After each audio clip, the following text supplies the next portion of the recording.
Bem-vindo! Esse é mais um vídeo do canal Farol LabVIEW. Nesse vídeo nós vamos estudar as Single Loops Applications, que são aplicações simples para resolver problemas simples de software.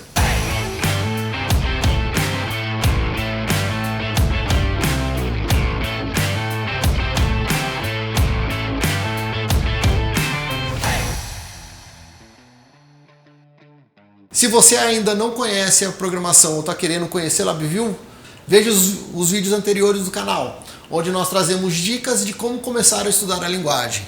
Por onde começamos a programar? Todo desenvolvedor começa a programar LabVIEW pela abordagem mais simples possível, que são as abordagens de loops simples, ou Single Loops Applications. As Single Loops Applications são pedaços de códigos focados em resolver um único problema de forma bem e direta. Antes de começarmos o conteúdo técnico, vou deixar claro que eu não vou ensinar o paradigma de programação nem a sintaxe da linguagem, mas a ideia é trazer dicas e recomendações de como usar melhor o ambiente de programação, como melhor usar a abordagem de arquiteto para ter programas mais robustos e reusáveis. É reusáveis mesmo? É, reusáveis, reutilizáveis. Tá. É refactoring em um termo técnico. Bom, na prática, como o desenvolvedor começa suas aplicações? Primeiramente, existe um trabalho muito extenso na área de especificação de software. Esse trabalho de especificação de software nós vamos abordar em vídeos futuros, mas tendo em vista que você já sabe o que você quer, nós começamos com as aplicações de loop simples, ou Single Loops Applications, ou SLA. Quando a gente usa essa abordagem de loop simples, nós vamos resolver um único problema de software muito bem definido.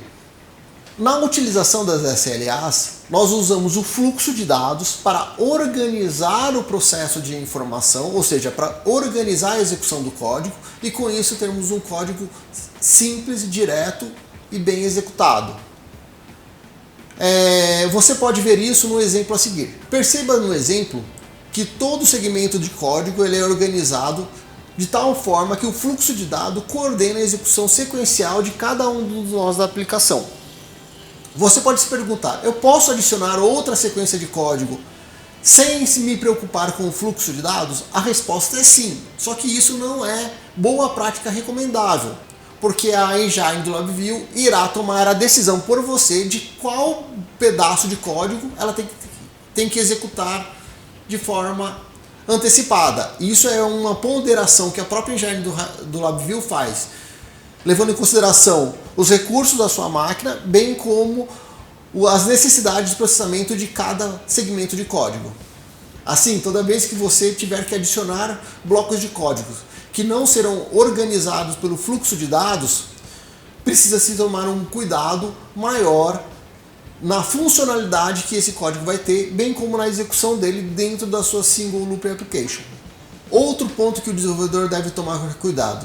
Na maioria das Single Loop Application, existe uma fase de inicialização, na qual existe a abertura de várias referências, como por exemplo referência de arquivos, referência de recursos de aquisição de dados, referências de banco de dados.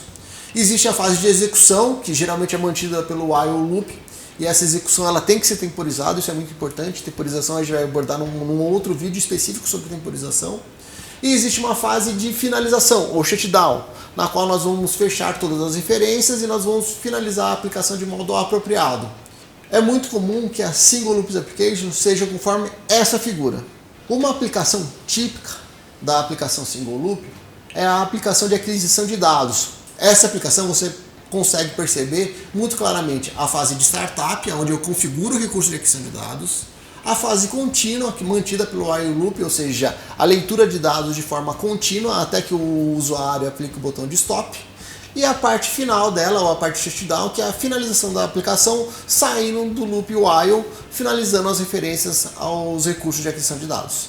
Eu trago também um segundo exemplo, onde tem aquisição de dados e é escrita em canal analógico de saída. Você pode perceber nesse segundo exemplo que existem dois blocos de códigos que não estão estruturados, ou seja, a aquisição de dados não está organizada com a escrita em canais analógicos de saída. Tá? Ou seja, você pode perceber que você pode usar códigos não estruturados pelo fluxo de dados. O resumo desse vídeo deve ser o seguinte: Single Loops Application são o caminho pelo qual nós começamos, o que o desenvolvedor iniciante começa a desenvolver a aplicação LabVIEW. Ele também deve ser usado como recurso para resolver um pequeno desafio de software, uma pequena funcionalidade do seu código. Nós não precisamos usar ele para resolver todos os problemas de código e nem devemos fazer isso. No próximo vídeo irei abordar como utilizar esse Single Loops Application para começar a estruturar a sua aplicação com uma arquitetura mais potente, de tal maneira que possamos iniciar as aplicações multi-loop. E com isso, nós teremos vários Single Loops Applications rodando em paralelo. Se você gostou desse vídeo, curta, compartilhe. Isso vai ser importante para a comunidade e para o canal. E no próximo vídeo, nós falaremos de como usar as SLAs como início da arquitetura de nossa aplicação. Meu nome é André Almeida Prado, muito obrigado por você ter ficado até aqui e até o próximo vídeo.